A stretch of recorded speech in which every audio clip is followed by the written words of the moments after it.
আপনি যদি সত্যি মুসলমানের সন্তান হয়ে থাকেন তাহলে আমার কথাগুলো না শুনে যাবেন না।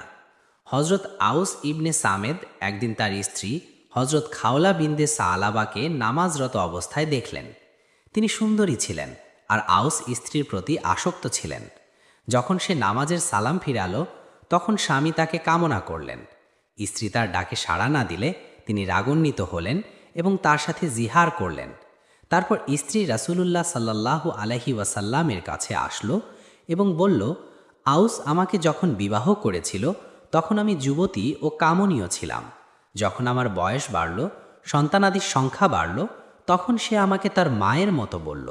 আমার কিছু ছোট ছোট বাচ্চা রয়েছে, সে বাচ্চাদেরকে তার সাথে সম্পৃক্ত করলে অবশ্যই ধ্বংস হয়ে যাবে, আর আমার সাথে দিলে অভুক্ত থাকবে।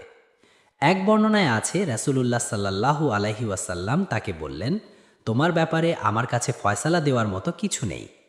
অন্য আরেক বর্ণনায় আছে যে রাসূলুল্লাহ সাল্লাল্লাহু আলাইহি ওয়াসাল্লাম তাকে বলেছেন, তুমি তার জন্য হারাম হয়ে গেছে।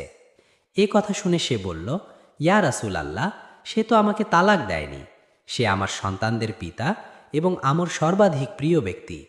তখন রাসূলুল্লাহ সাল্লাল্লাহু আলাইহি ওয়াসাল্লাম বললেন, তুমি তার জন্য হারাম হয়ে গেছ। তখন সে বলল, আমি আল্লাহর কাছে আমার ক্ষুধা ও দুঃখের অভিযোগ করছি।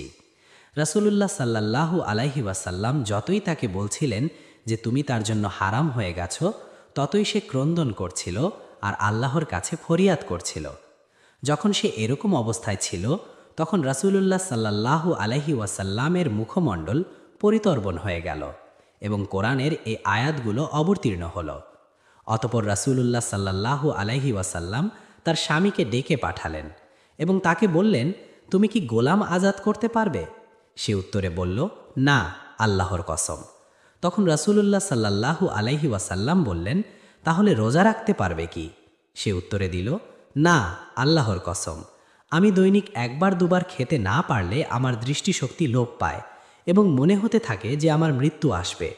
তখন রাসূলুল্লাহ সাল্লাল্লাহু আলাইহি ওয়াসাল্লাম তাকে বললেন, তাহলে ৬০ জন মিসকিনকে খাবার দান করতে পারবে কি?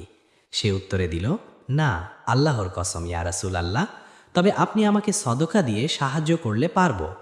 তখন রাসূলুল্লাহ সাল্লাল্লাহু আলাইহি ওয়াসাল্লাম তাকে ১৫ সা খাদ্য দান করলেন এবং আউস নিজের পক্ষ থেকে সমপরিমাণ দিয়ে ৬০ জন মিসকিনকে খাবার দান করলেন।